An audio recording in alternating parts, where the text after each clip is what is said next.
The toxic love loop usually begins with something small. Maybe the person you're dating becomes a little distant.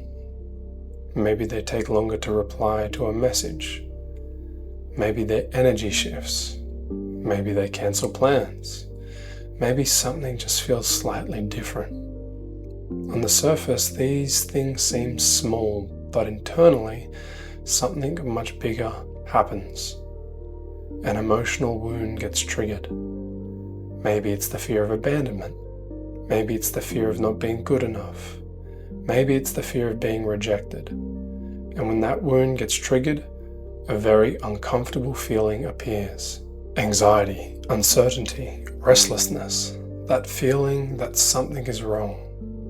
Now this is where the toxic love loop really begins, because the moment that feeling appears, most people immediately try to get rid of it, and they do that through coping behaviors.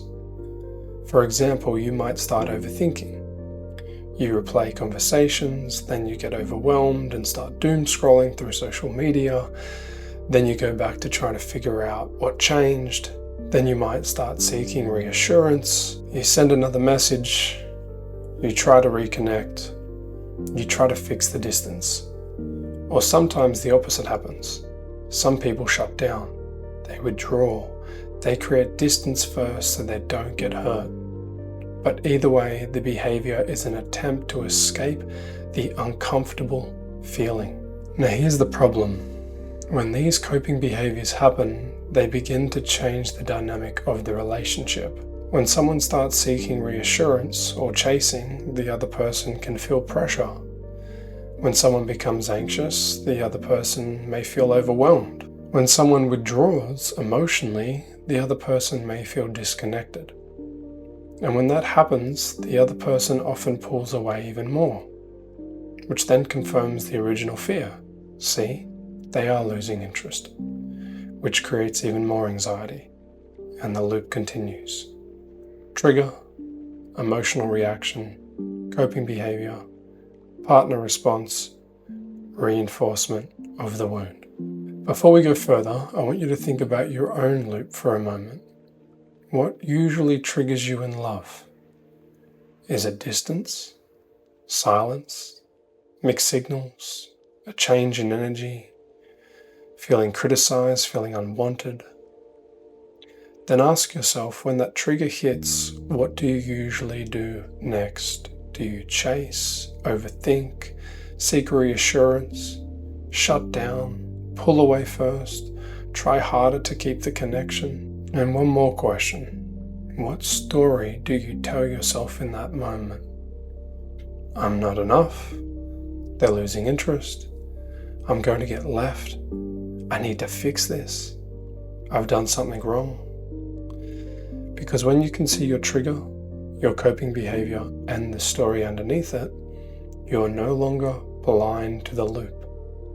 And that's where change begins. When a relationship trigger happens, you don't respond from logic. You respond from conditioning. Let me give you an example. Imagine someone you're dating suddenly becomes distant. Logically, you might know, maybe they're busy.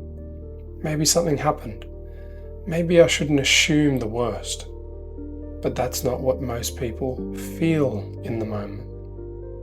Instead, the body reacts first. You feel anxiety, your chest tightens, your mind starts racing, and suddenly your brain is trying to solve the problem as fast as possible. Should I message them? Did I do something wrong? Are they losing interest? What happened? And before you even realize it, the coping behavior has already started. The overthinking, the reassurance seeking, the chasing, the withdrawal. This is why people often say things like, I knew what I was doing was wrong, but I couldn't stop. Or, I promised myself I wouldn't react like that again, but I did. Because these reactions are not just habits, they are learned survival responses, often formed years earlier, sometimes in childhood. And the body will repeat those responses automatically when it feels unsafe. even if your logical mind understands the pattern. Over the years of working with clients, I started noticing something. The people who actually break the toxic love loop don't just understand their patterns. They go through a specific process of change. And that process has 3 stages: recognition, regulation, repatterning. Let me briefly explain what each one means. Recognition. Most people believe they already have recognition, but the recognition that changes relationships goes deeper. It's learning how to identify the exact trigger that activates the pattern. It's recognizing the core wound underneath the trigger, and it's seeing the coping behavior that automatically follows. For example, some people chase, some people overgive, some people please, some people withdraw, some people become controlling, some people shut down emotionally. When you start seeing your pattern clearly, something powerful happens. You stop asking, why does this keep happening to me? And you start recognizing this is the moment the loop begins. And once you can see the loop clearly, you gain something most people never have: choice. The second step is regulation, because recognition alone doesn't stop the reaction. When the emotional trigger appears, the body reacts automatically.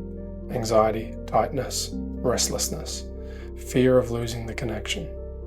And if you don't know how to regulate that reaction, the coping behaviors take over again. This is where many people stay stuck. They understand the pattern, but they don't know how to work with the emotional response in the body. So this stage focuses on learning how to regulate your internal state and process the emotional triggers that keep activating the loop. This can include things like learning how to calm the body when anxiety appears, practices like breath work that help the body release built-up emotional stress, inner child work that helps heal the younger parts of you that still carry abandonment or rejection wounds, somatic work that helps process emotions instead of suppressing them, and self-compassion practices that help you stop attacking yourself verbally when difficult experiences happen. These practices matter because they work at the level where the pattern actually lives, not just in the mind, but in the body.